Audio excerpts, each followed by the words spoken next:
शैलेंद्र, जब हम प्रधानमंत्री की किसी यात्रा को देखते हैं और अब से नहीं पिछले 10 वर्षों देख रहे हैं, आध्यात्मिकता धार्मिकता वो जरूर जुड़ी होती है। तो विकास के कई मायने हैं, यानी भौतिक विकास ही नहीं, आध्यात्मिक और धार्मिक विकास की भी बात होती है।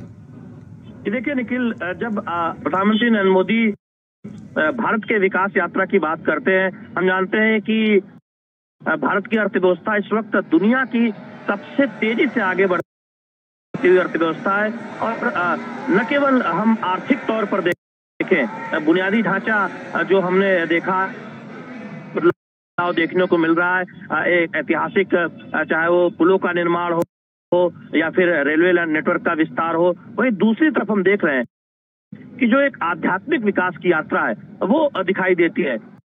प्रधानमंत्री नरेंद्र मोदी जब 2014 में लोकसभा चुनाव लड़ने काशी आए थे, उन्होंने कहा था कि मां गंगा ने उन्हें बुलाया है। हमने देखा कि किस तरह से ये स्वच्छता अभियान को आगे बढ़ाकर जो घाटों की सफाई का काम 2014 के बाद आगे बढ़ाया गया था, और आज काशी के घाट किस तरह से दुनिया भर के लोगों को आकर्षित करते हैं, वो दृश्य हम अक्सर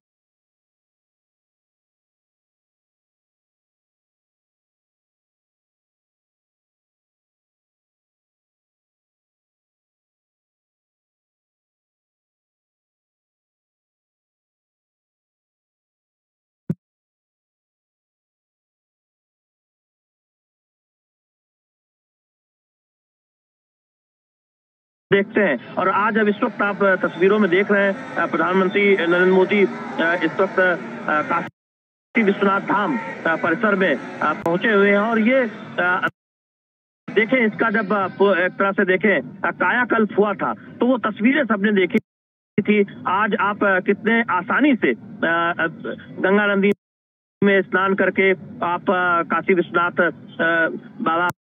बाबा विश्वनाथ के दर्शन कर सकते हैं। और यहाँ जो भी श्रद्धालु आते हैं वो अभिभूत हो जाते हैं और उन दिनों को याद करते हैं कि जब किस तरह से एक कठिनाई का सामना करना पड़ता था दर्शन करने के लिए। और आज ने भव्य काशी विश्वनाथ धाम का निर्माण हुआ है। तो निश्चित तौर पर ये एक जो भारत की गौरवशाली संस्कृति रही है, भारत का जो गौरवशाली इतिहास रहा है, को आगे बढ़ाते हुए हम देख रहे हैं कि भारत की विकास यात्रा को आगे बढ़ाया जा रहा है। सिर्फ आप काशी की ही बात ना करें, हम जानते हैं कि 22 जनवरी को जो भव्य राम मंदिर की प्राण प्रतिष्ठा का कार्यक्रम हुआ था, और हमने देखा कि दुनिया भर ने देखा कि किस तरह से शताब्दियों से जो इंतजार था वो खत्म हुआ था। इसके साथ ही साथ आप देखें कि जब भी प्रधानमंत्री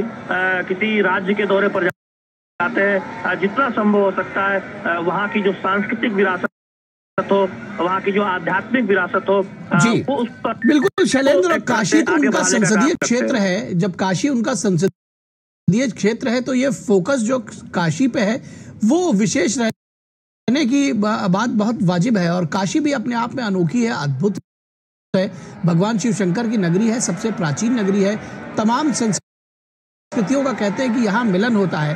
तो ऐसे में अगर पिछले 10 वर्षों में काशी के विकास के प्रतिमान जो कई गढ़े हैं, अगर उसकी चर्चा हम आपसे करना चाहें तो कैसे परिभाषित करेंगे, कैसे बताएंगे हमारे दर्शकों को कि पिछले 10 वर्षों में क्या कुछ बदला है काशी में, कैसे बदली है काशी?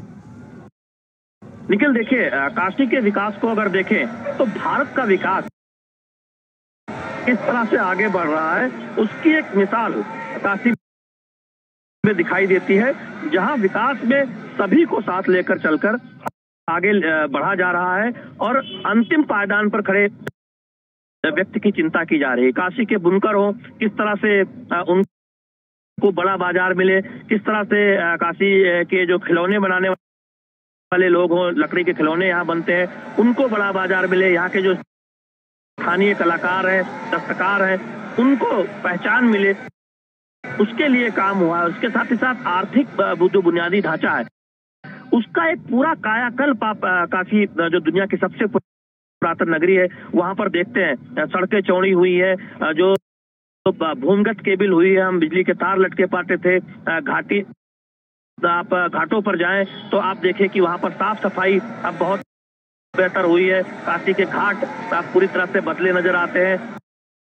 इसके साथ ही साथ आप देखें जो काशी की जो सांस्कृतिक पहचान रही है उसको निखारने का काम प्रधानमंत्री नरेंद्र मोदी की अगुवाई में किया गया। और आप इस वक्त इस परिसर को ही देख रहे हैं कि किस तरह से अद्भुत दृश्य डीडी न्यूज के जरिए देश और दुनिया के दर्शक देख रहे हैं। तो काशी में आर्थिक विकास को तो गति दिया ही गया है। काशी के चारों तरफ सड़कों का जाल बिछाया गया है। काशी में हम देखते हैं कि तमाम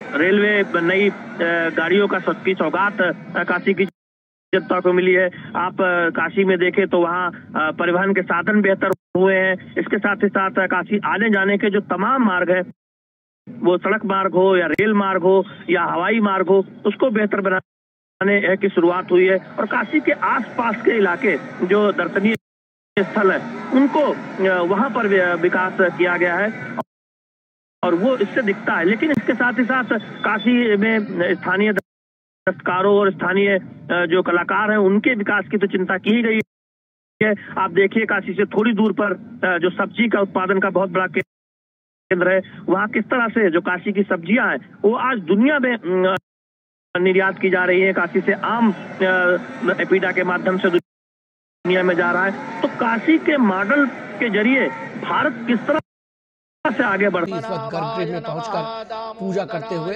साथ में उनके योगी आदित्यनाथ मुख्यमंत्री वो भी मौजूद हैं और प्रधानमंत्री की ये पूजा अर्चना प्रारंभ है। अद्य श्री ब्रह्मणोन्नी द्वितीये परार्धे विष्णुपदे श्री श्वेतवाराह कल्पे जम्बूद्वीपे भारतवर्षे भरतखंडे आर्यावर्तैक देशांतर्गते अविमुक्त वाराणसी क्षेत्रे आनंदवने महाश्मशाने गौरीमुखे त्रिकंटक विराजिते असि वरुणयोर्मध्ये कल्याणार्थम देशेस्मिन् सुख शांति सौमनस्य अभिवृद्ध्यर्थम समस्त भारतीयानां धर्मबुद्धि लाभार्थम कृत कायिक वाचिक मानसिक सांसर्गिक पातक ज्ञाताज्ञात दुरित क्षयद्वारा धर्मार्थ काममोक्ष पुरुषार्थ चतुष्टय सिद्ध्यर्थम श्री विश्वेश्वर सांब सदाशिव प्रीत्यर्थम विशेषतः आगामिनि निर्वाचने श्री काशी विश्वनाथ कृपा अनुग्रह द्वारा विजयश्री प्राप्य पुनश्च देशस्य प्राधान्यपद कामनया श्री विश्वेश्वर सांब सदाशिव सन्निधौ यथाविधि पूजनम करिष्ये। आचमनम ओम केशवाय ओम नारायणाय नमः। शैलेंद्र, आप देख रहे हैं कि काशी विश्वनाथ की भगवान विश्वनाथ की पूजा करने के लिए पहुंचे हैं प्रधानमंत्री नरेंद्र मोदी इस वक्त। किस तरह से ये जो एसोसिएशन है इसको देखते हैं? आपने कहा कि टिकट पाने के बाद, जिसको कहते हैं कि यहाँ का प्रत्याशी घोषित होने के बाद पहली बार पहुंचे हैं प्रधानमंत्री, तीसरी बार निर्वाचित होंगे, इसमें कोई संशय नहीं है और ये कहने में कोई गुरेज भी नहीं होना चाहिए। लेकिन जो उनका एसोसिएशन है काशी के साथ और जो विश्वनाथ इस मंदिर के साथ में, जो भगवान विश्वनाथ के साथ में, वो भी अभूतपूर्व है। क्या कहेंगे आप?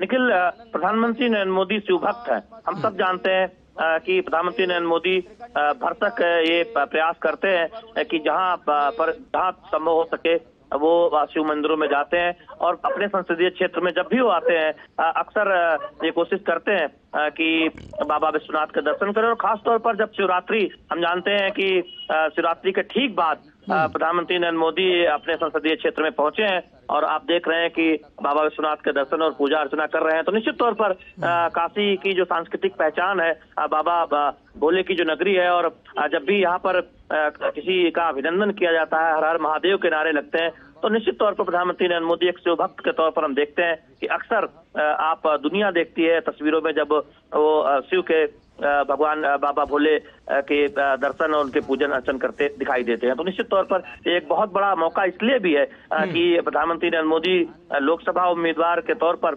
बीजेपी ने उनके नाम को घोषित किया है और जैसे ही उन्हें समय मिला वो अपने संसदीय क्षेत्र आए हैं। अपने व्यस्त दौरे के बाद आज काशी पहुंचे हैं और सबसे पहले एयरपोर्ट से हमने देखा कि 28 किलोमीटर से लंबा रास्ता, जहां पर भव्य स्वागत अभिनंदन प्रधानमंत्री नरेंद्र मोदी का बीजेपी कार्यकर्ताओं और काशी की आम जनता के द्वारा किया गया और उसके बाद बाबा विश्वनाथ के दरबार में पहुंचे हैं। बाबा भोले बाबा विश्वनाथ की पूजा अर्चना कर रहे हैं। तो निश्चित तौर पर ये दिखाता है प्रधानमंत्री नरेंद्र मोदी की आस्था को। प्रधानमंत्री नरेंद्र मोदी इससे पहले भी हमने देखा कि देश भर में कई जगहों पर जब वो मंदिरों में जाके पूजा अर्चना करते हैं, ये उनकी आस्था को भी दिखाता है और ये तस्वीरें एक तरह से भी दिखाती है कि जो काशी की पहचान है, बाबा भोले की जो नगरी है, और वहाँ प्रधानमंत्री नरेंद्र मोदी जब भी मौका मिलता है तो बाबा भोले के दरबार जरूर आते हैं। जी, निश्चित तौर पर। और ये जो तस्वीरें हैं वास्तव में अपने आप में बहुत कुछ बयां करती हैं। जो आपने आध्यात्मिकता और धार्मिकता की बात कही, वो ये देखिए किस तरह से जलाभिषेक करते हुए प्रधानमंत्री रुद्राभिषेक की ये जो प्रक्रिया है उसमें जो सारी जो प्रक्रियाएं हैं उसको पूर्ण करते हुए प्रधानमंत्री नरेंद्र मोदी। अरुणौ तव ब्रूः सुमङ्गलः ये चैनगो रुद्रा अभितो दिक्षुषिताः वैखागुहेडयीमहे असौ यो वसर्पति नीलग्रीवो विलोहितः उद्रजातिनः नमोऽस्तु नीलग्रीवाय सहस्राक्ष दुगे अथोजे अस्य सत्वानो हन्ते वैखवे नमः बाहुभ्याम् नमः जाते रुद्र शिवा तनूरघोरा पापकाशिनी तयान तन्वा गिरिशङ्का सुमना असता अध्यवोचदधिवक्ता प्रथमो विगगा अहिंच सर्वाञ्जं भयन् सर्वाच्च जातु धान्यो धराचीः परासुवा अरुणौ तव ब्रूः सुमङ्गलः ये चैनगो रुद्रा अभितो दिक्षुषिताः वैखागुहेडयीमहे असौ यो वसर्पति नीलग्रीवो विलोहितः उद्रजातिनः नमोऽस्तु नीलग्रीवाय सहस्राक्ष दुगे अथोजे अस्य सत्वानो हन्ते वैखवे नमः बाहुभ्याम् नमः जाते रुद्र शिवा। तो ये जो तस्वीरें देख रहे हैं ये अभूतपूर्व है शैलेंद्र। जब हम बात करते हैं बीते एक दशक में जिस तरह से और खास तौर पर बीते कुछ वर्षों में 2 वर्षों में काशी तमिल संगमम उत्तर दक्षिण के सांस्कृतिक संबंधों को मजबूती देने का सेतु बना, तो सांसद सांस्कृतिक खेलकूद प्रतियोगिता ने हर आयु वर्ग को कला मेधा के साथ में जोड़ा। तो प्रधानमंत्री ने जो आप कहते हैं कि पंक्ति में खड़े हर आदमी का ध्यान दिया और संवेदनशीलता जो है वो उनकी एक बड़ी थाती रही है। और जब कोई राजनेता संवेदनशील होता है तो वह ऐसे विषयों को जरूर न सिर्फ भांप लेता है, जान पाता है, बल्कि उसके लिए काम करता है। और काशी के लोग शायद इस मायने में मैं कहूंगा कि भाग्यशाली हैं कि उनको प्रधानमंत्री जैसा सांसद मिला है। निश्चित तौर पर काशी सिर्फ अपने सांसद को नहीं चुनती, अपने प्रधानमंत्री को भी चुनती है और ये सौभाग्य है काशी की जनता को। हम देख रहे हैं कि पिछली 2 बार से मिलता रहा है और इस बार भी प्रधानमंत्री नरेंद्र मोदी लोकसभा उम्मीदवार के तौर पर काशी में उनका नाम बीजेपी ने घोषित किया है। देखिए ये तस्वीरें दिखाती है कि हमारी सनातन परंपरा क्या है। सर्वे भवन्तु सुखिनः सर्वे सन्तु निरामया सर्वे भद्राणि पश्यन्ति।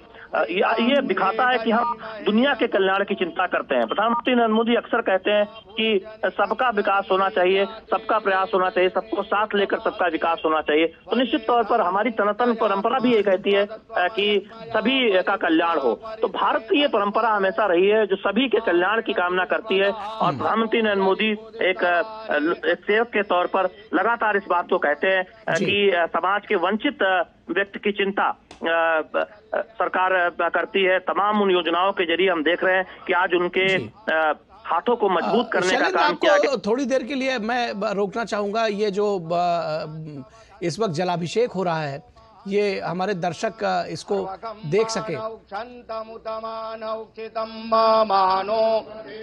पितरं मोतमातरं मानः प्रियास्तन्वो रुद्ररीरिखः मानस्तो यद्विगीमते पदीनां पदये नमो नमो हरिकेशायोपवीतिने पुष्टानां पदये नमो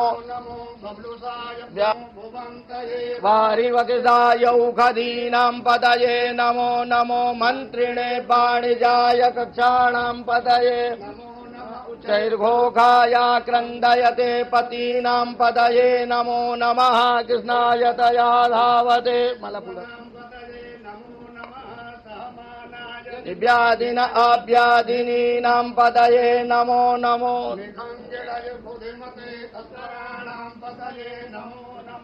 श्रीकायभ्यो जुगाकुसतो मुष्टतां पदये नमो नमः स्ववद्भ्यो जागृतचवो नमो नमः शयानेभ्य आसीनेभ्य चवो नमो धावद्भ्य चवो नमो नमः सभाभ्यः सभापतिभ्य चवो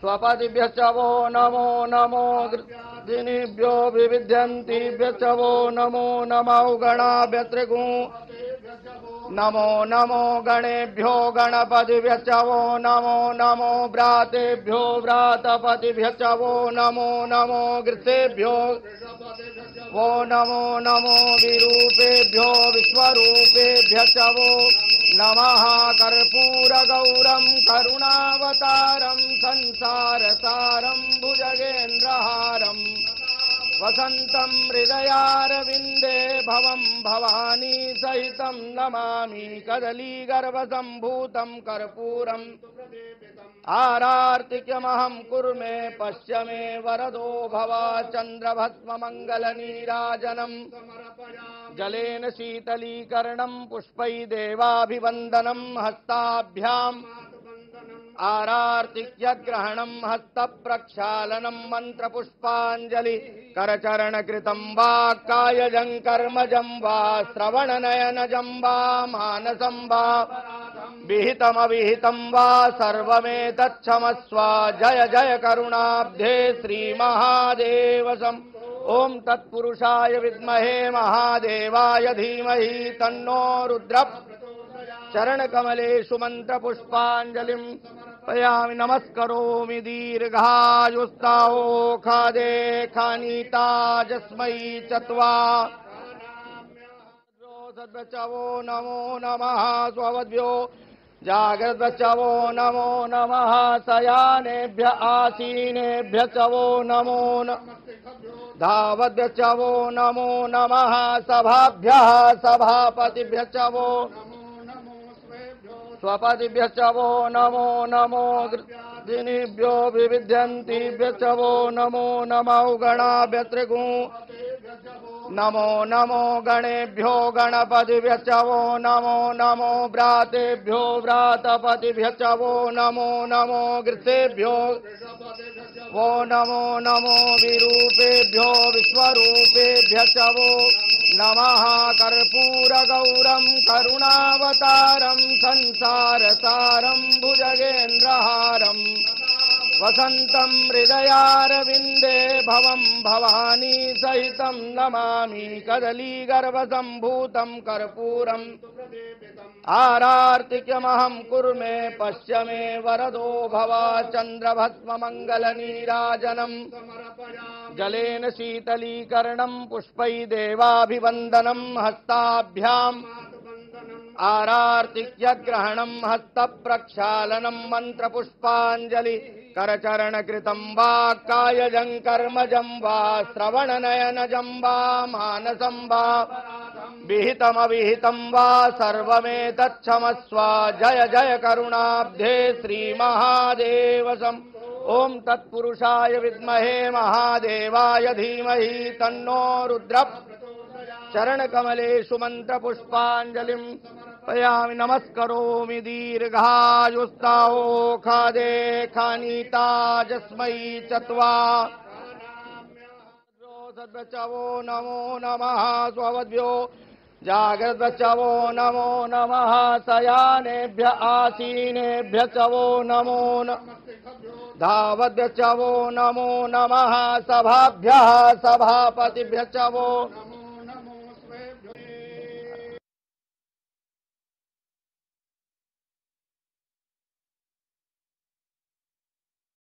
रस्तु श्री विश्वेश्वरः सत्या सन्तु यजमानस्य।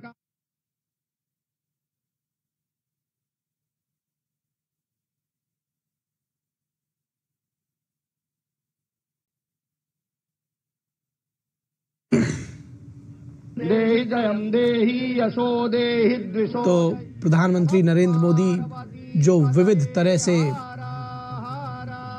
जो पूजा है भगवान भोलेनाथ शिव शंकर की, भगवान विश्वनाथ की, रुद्राभिषेक करते हुए और उसके बाद जो अर्चना है प्रभु की वो करते हुए यहाँ पर हमारे साथ हमारे संवाददाता शैलेंद्र मिश्रा जुड़े हुए हैं। शैलेंद्र, अगर हम जब बात पूर्वांचल की राजनीति की बात करते हैं तो कभी काशी की जब बात होती थी तो जो सारा राजनीति का केंद्र था वो काशी हुआ करता था, लेकिन पिछड़ापन भी उसकी सियासत का एक बड़ी बात रहा करती थी। निखिल, देखिए, मैं आपके सवाल का उत्तर देने से पहले ये जरूर बताना चाहूंगा कि देखिए हमारी जो सनातन परंपरा रही है, जो भारतीय परंपरा रही है, जो सिर्फ मानवता के कल्याण की बात नहीं करती, जीव जंतु पशु पक्षी यानी पूरे वायुमंडल के हर जीवों के कल्याण की, हम सिर्फ देश के कल्याण की बात नहीं करते, हम दुनिया के कल्याण की बात करते हैं और अक्सर प्रधानमंत्री नरेंद्र मोदी इस बात को कहते रहते हैं। निश्चित तौर पर आपने जो सवाल किया, हमने देखा है कि बीजेपी ये आरोप लगाती रही। आपको थोड़ी देर के लिए रोकेंगे, ये एक नई तस्वीर जो है ये हमारे सामने आई है। त्रिशूल धारण किया कुछ क्षणों के लिए प्रधानमंत्री नरेंद्र मोदी ने। यहाँ भी देखिए भक्तों की भारी भीड़ उमड़ी हुई है और ये एक योगी के स्वरूप में, योगी आदित्यनाथ हालांकि उनके बगल में खड़े हुए हैं, लेकिन जो शिव भक्त के रूप में ये देखिए ये तस्वीरें अद्भुत हैं।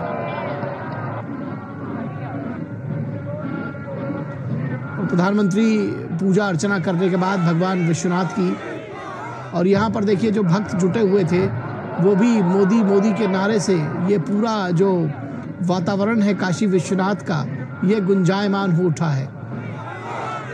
तो ये निश्चित तौर पर तस्वीरें अपने आप में बहुत कुछ कहती हैं, बयां करती हैं कि औढ़रदानी शिव शंकर भोलेनाथ जैसे देव हों, देवादिदेव शंकर हों और प्रधानमंत्री नरेंद्र मोदी जैसा शिव भक्त हो, तो ये जो छठा है, ये जो मुहूर्त है, ये और स्थान विशेष हो जाता है।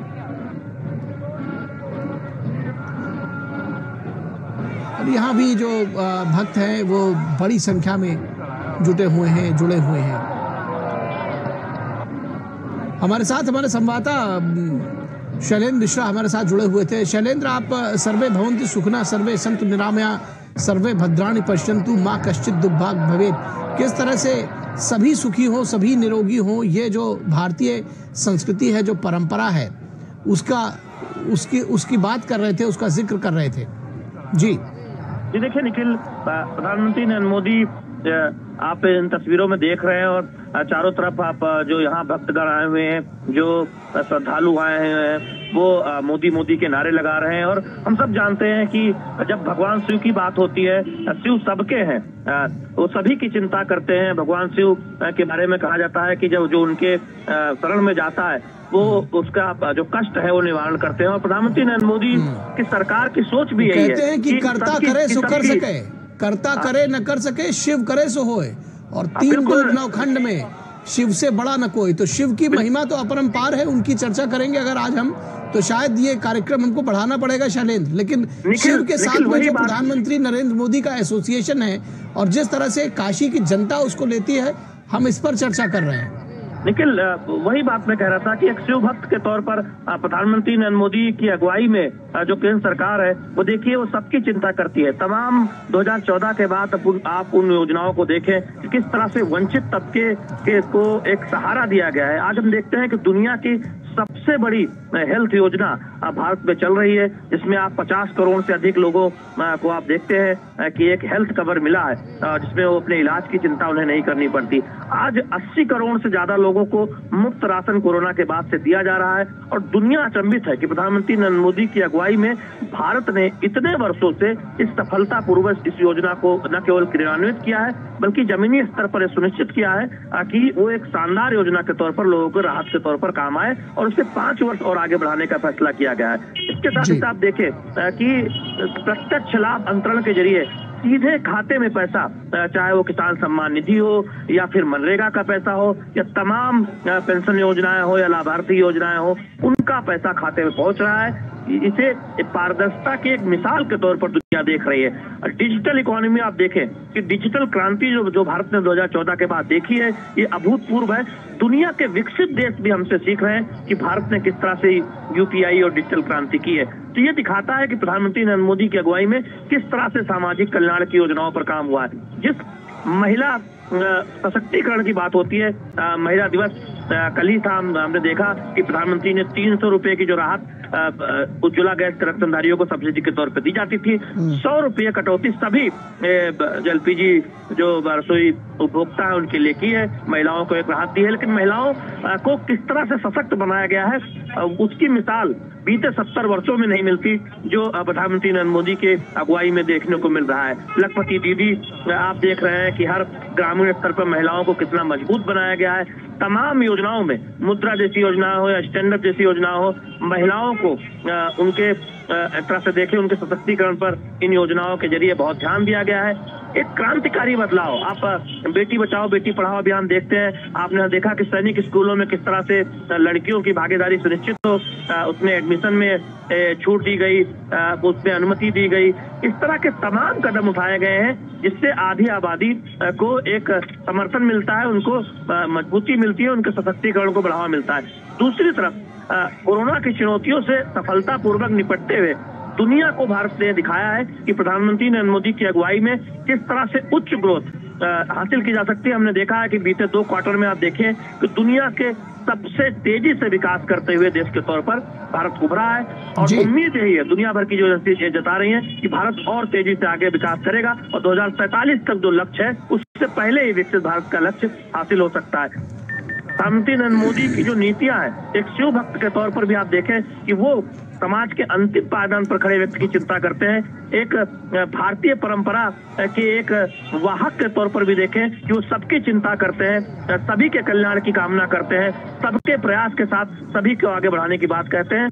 और काशी उसका एक उदाहरण है। आज जब प्रधानमंत्री नरेंद्र मोदी काशी में है, अपने संसदीय क्षेत्र में है, हम जानते हैं कि बीजेपी ने उन्हें फिर से काशी में लोकसभा उम्मीदवार के तौर पर उनके नाम का ऐलान किया है। काशी की जनता में एक अभूतपूर्व उत्साह आपने जब उनका काफिला गुजर रहा था तब देखा, और अब मंदिर परिसर से जब वो पूजा करके जब मंदिर परिसर में बाहर आए तो आप दोनों तरफ जो भक्त दिख रहे हैं, जो शिव भक्त दिख रहे हैं, जो श्रद्धालु दिख रहे हैं, वो किस तरह से प्रधानमंत्री नरेंद्र मोदी का अभिनंदन कर रहे हैं। तो ये सब तस्वीरें दिखाती हैं कि कितना गहरा कनेक्ट प्रधानमंत्री नरेंद्र मोदी का अपने संसदीय क्षेत्र के लोगों से है, कितना देश के लोगों से है। और ये इस तरह हम तस्वीरें देखते हैं, जहां जहां प्रधानमंत्री जाते हैं इस तरह से लोगों का प्रेम उमड़ पड़ता है। और खास तौर पर जब वो अपने संसदीय क्षेत्र में होते हैं तब ये एक संबंध देखने लायक होता है। एक नेता का अपने लोगों से, अपने मतदाताओं से जो एक संपर्क है वो देखने लायक होता है, वो प्यार देखने लायक होता है, अपने नेता से उम्मीदें देखने लायक होती है, अपने नेता से भरोसा देखने लायक होता है,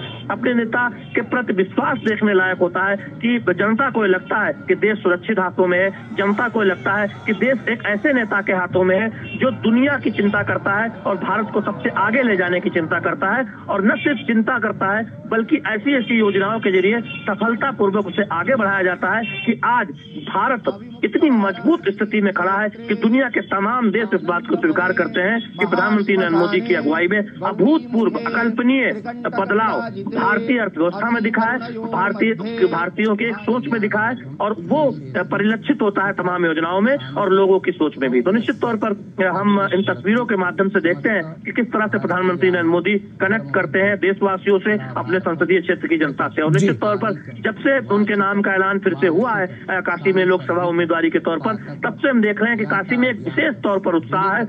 काशी की जनता ने ये लगता है कि प्रण किया हुआ है कि 2014 और 2019 के मुकाबले उससे भी ज्यादा मतों से प्रधानमंत्री नरेंद्र मोदी को लोकसभा में भेजना है। और हमने देखा कि यहाँ लोग इस बात की बात नहीं कर रहे हैं कि प्रधानमंत्री नरेंद्र मोदी तो यहाँ से जीत कर जाएंगे ही, 400 पार कैसे होगा, बीजेपी 370 से ऊपर कैसे जाएगी, वो उसकी बात कर रहे हैं। तो वो एक यहाँ काशी से जो संदेश निकल रहा है, तो उत्तर प्रदेश, बिहार, झारखंड, छत्तीसगढ़ जैसे राज्यों में और पूरे देश में उसका एक संदेश जा रहा है। तो निश्चित तौर पर काशी उसके एक बड़े प्रतिमान के तौर पर, एक बड़े संदेश वाहक के तौर पर इस वक्त आप इन तस्वीरों को देख रहे हैं। जी निश्चित तौर पर जब हम पूर्वांचल की सियासत की बात आपसे कर रहे थे, दरअसल मैं ये कहना चाह रहा था कि एक वक्त था जब पूर्वांचल की राजनीति की बात करते थे तो कभी गोबर से गेहूं निकालकर खाने वालों की बात प्रधानमंत्री, तत्कालीन प्रधानमंत्री जवाहरलाल नेहरू के सामने कहकर विश्वनाथ सिंह गहमरी संसद में रो पड़े थे।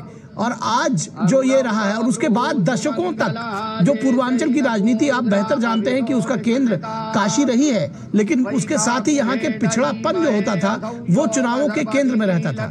आज वो केंद्र, आज वो फोकस किस तरह से शिफ्ट हुआ है, अब लोगों के जो एस्पिरेशंस हैं शैलेंद्र, वो किस तरह से बदली है? देखिए, तमाम उपन्यासकार हो या फिर देखें कि आज से 10 वर्ष पहले किस तरह से पूर्वांचल के पिछड़ेपन की चर्चा होती थी, किस तरह से पूर्वांचल के प्रति व्यक्ति आए कि बाकी देश के तुलना में, बाकी राज्यों की तुलना में कम है, उसकी चर्चा होती थी। लेकिन आप देखें बीते 10 वर्षों में कितनी बड़ी परियोजनाओं ने एक तरह से जमीन पर वो उतरी है। आप देखिए कि एशिया का सबसे बड़ा जो एथेनॉल प्लांट है वो गोंडा में तैयार है।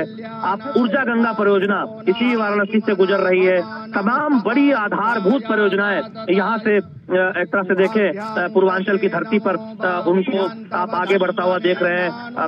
आप रायबरेली और हम देख रहे हैं कि गोरखपुर में नए एम्स की शुरुआत हुई है। आप देखें फर्टिलाइजर कारखाना जो दशकों से बंद पड़ा था, गोरखपुर में उसकी शुरुआत हुई है। आप वाराणसी में देखें हेल्थ इंफ्रास्ट्रक्चर, उसको कितना बेहतर किया गया है।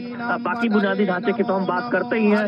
दरअसल किस तरह से काशी में जो यहाँ की जो खासियत रही है उसको मजबूती देते हुए यहाँ के हेल्थ इंफ्रास्ट्रक्चर को, यहाँ के बुनियादी ढांचे को बेहतर किया जाए, और उसका नतीजा है कि उसका चौतरफा असर न केवल हम काशी में, पूर्वांचल में, बल्कि पूरे पूर्वी भारत में, क्योंकि उत्तर पूर्व और पूर्वी भारत एक तरह से पिछड़ा माना जाता था पश्चिम भारत के मुकाबले, दक्षिण भारत के मुकाबले।